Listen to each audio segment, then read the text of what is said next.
Australia is in the midst of an infrastructure boom to catch up with our growing population. But not everyone's happy about the promise of new roads and rail. For some residents, the price of progress is too high, as Andy Park reports. Australia is booming with infrastructure projects. But this is another example of some parkland that's been taken away from the area here, turned into a construction site. But amid the promises of jobs and improved travel times for commuters, I mean, you go through St Peters now and it looks like a war zone. There's construction happening there 24 hours a day. the question is, what if it was being built in your backyard? What the is that money? Community outrage over the controversial WestCONnex in Sydney's inner west, Australia's largest road transport project, led to a parliamentary inquiry. We have been working extremely hard to provide information that is both timely and reliable. It's one of the biggest nation-building projects we've ever had. That is exciting. That's exciting for the nation, that's exciting for Sydney, that's exciting because these projects don't come around very often.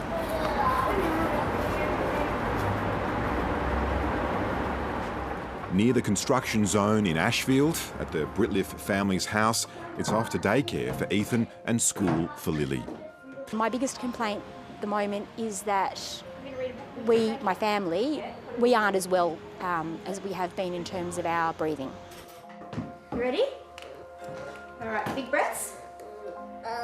Ready? She believes the WestCONnex construction has caused her son's asthma. I think it's the WestCONnex construction. There's a lot of it. They're dust-generating activities. I can't say scientifically for certain that that's it, but in my book that there's a very large coincidence there. Everyone's going. Everyone's going. I'm really concerned that our asthma will be ongoing, but also what's coming out of those stacks is toxic. It's carcinogenic. And so I do have genuine concerns about the very long-term health effects for us and for our kids. There are concerns too in St Peters, where the new road will be above ground. So Andy, what I want to do is just show you just how close the road is and give you an idea of the construction work. The evidence Kate Coates gave to the inquiry accused the Sydney Motorway Corporation and the New South Wales Government of failure to protect her from pollution and noise created by the WestCONnex. We need to be given options, and we're not. We're actually being told that this is what you're going to get and this is how you're going to live your life, living next to WestCONnex.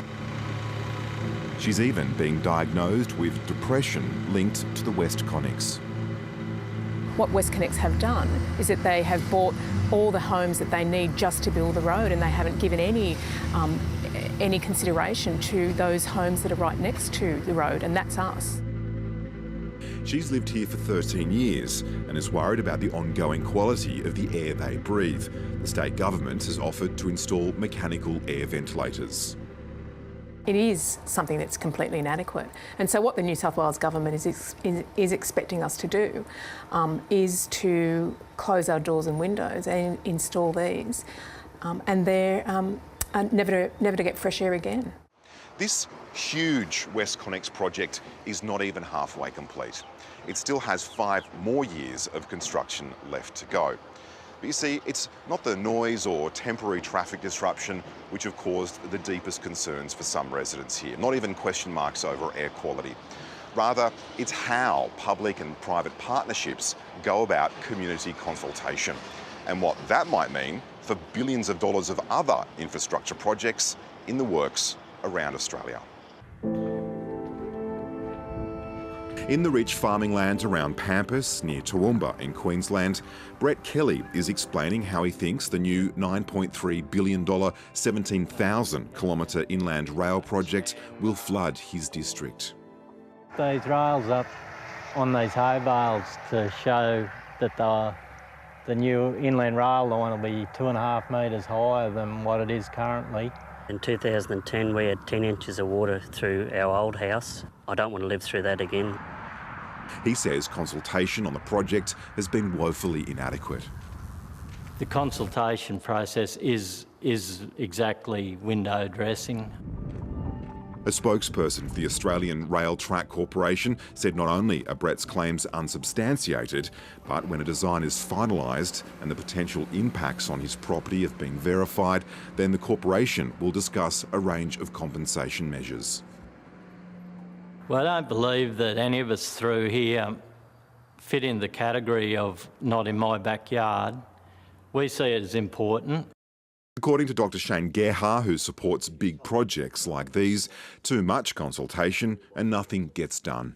So the Harbour Bridge is a truly iconic structure, but I honestly wonder if you subjected it to the same scrutiny and to the same public processes that we do today, if it would be possible to build it under the same circumstances. I think the idea of consulting endlessly for long periods of time is not productive. The outsourcing of the planning and the construction operation of infrastructure projects like WestCONnex has had a horrific effect, I think, on the democratic processes you normally see around these projects. These things impact people's lives. Back in Sydney, Roads and Maritime Chief Executive Ken Konofsky defends the project and the way it's been handled.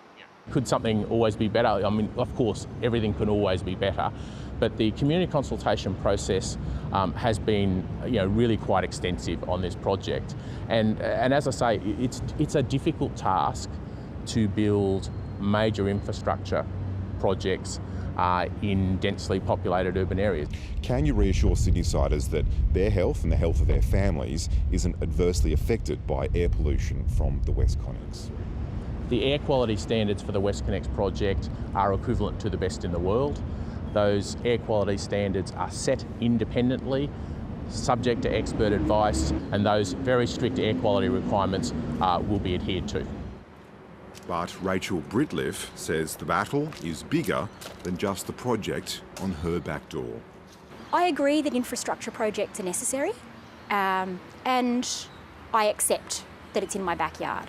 When you are doing this in someone's backyard, you treat those people with respect and dignity. You genuinely consult with them, and when there are conditions in place for people who are making a lot of money out of this, you actually make sure those conditions are met, because they're not being.